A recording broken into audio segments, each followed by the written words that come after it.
Welcome everyone. This is the Testimony Tuesday video of Michael and Aaliyah. Yep, at yourmarriagerestored.com. Thanks for joining us today. And we're going to be talking about what we call silent nights. So what is silent night? Silent night is that husband that is immovable. Yes, passive aggressive, fear of intimacy. He's not very boisterous. He's very quiet. Quiet.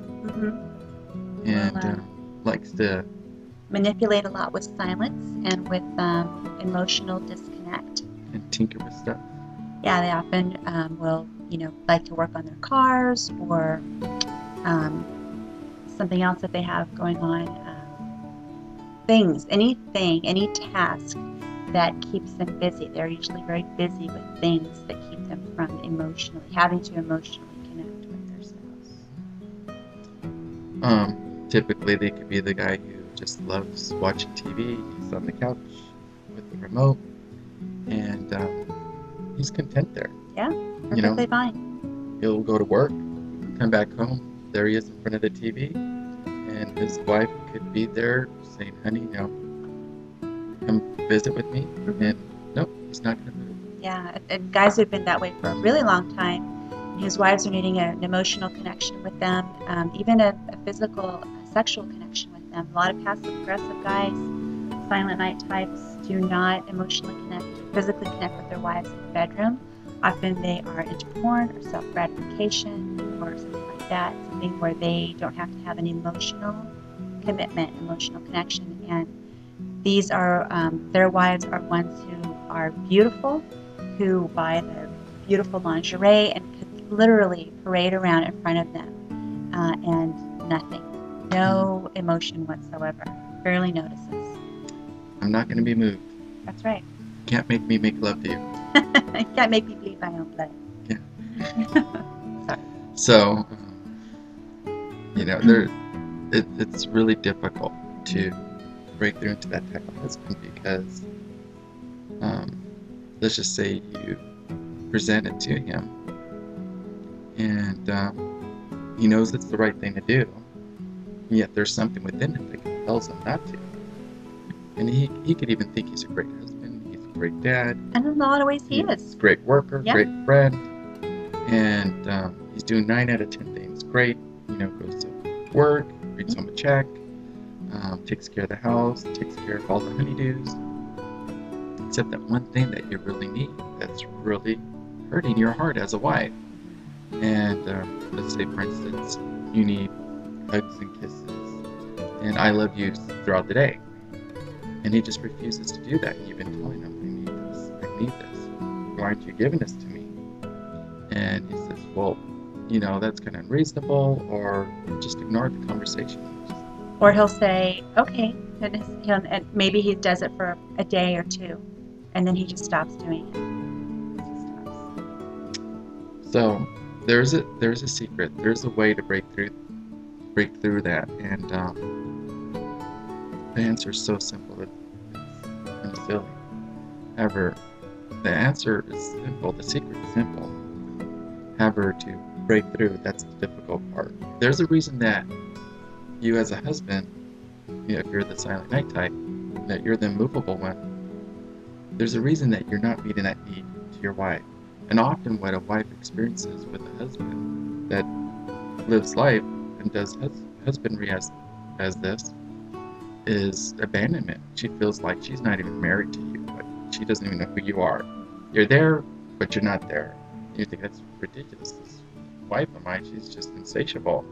I can never be good enough, and that's the mantra that we hear. Never meet her needs. Yeah, I can never be good enough.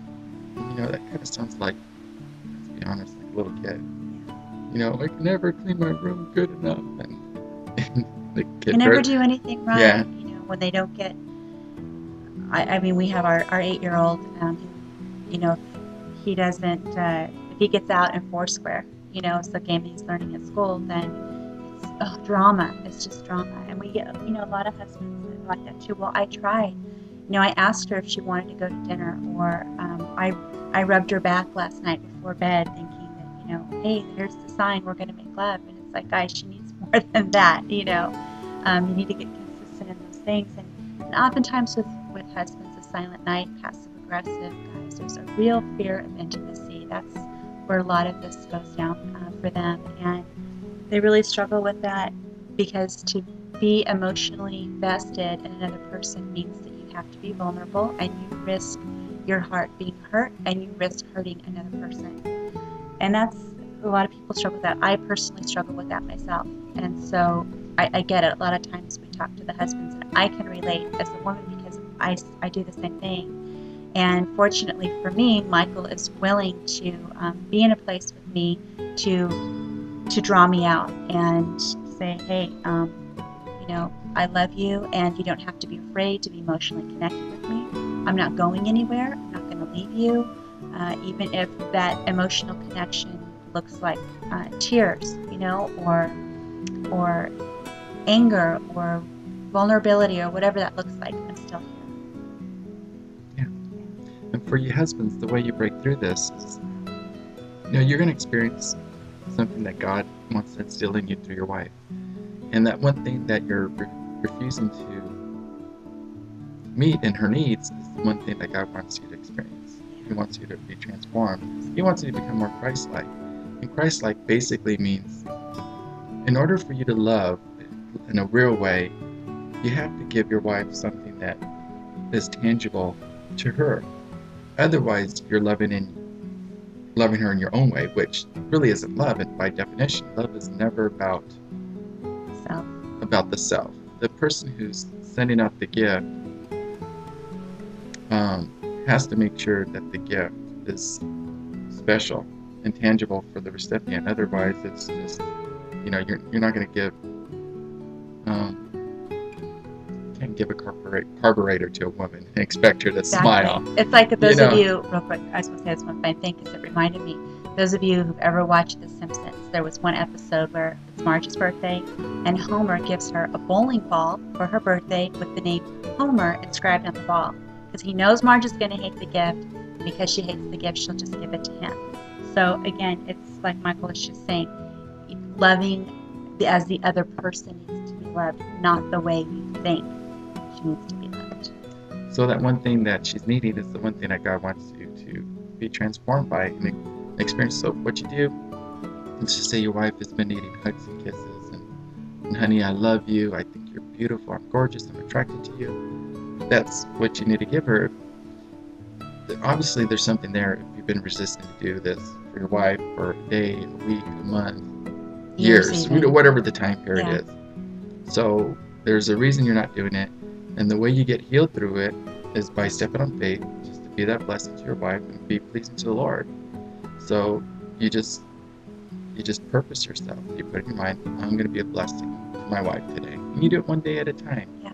And if there's times where she'll just turn you away, you say, okay, honey, I understand. I haven't been there for you in this way that you've been needing me to. So I get it. You're not feeling really warm to me. And I'm so sorry. I hope and pray that you can forgive me when your heart's ready to. However, I need to make this right. I need to grow up. I need to be a man of God. And I need to give this to you.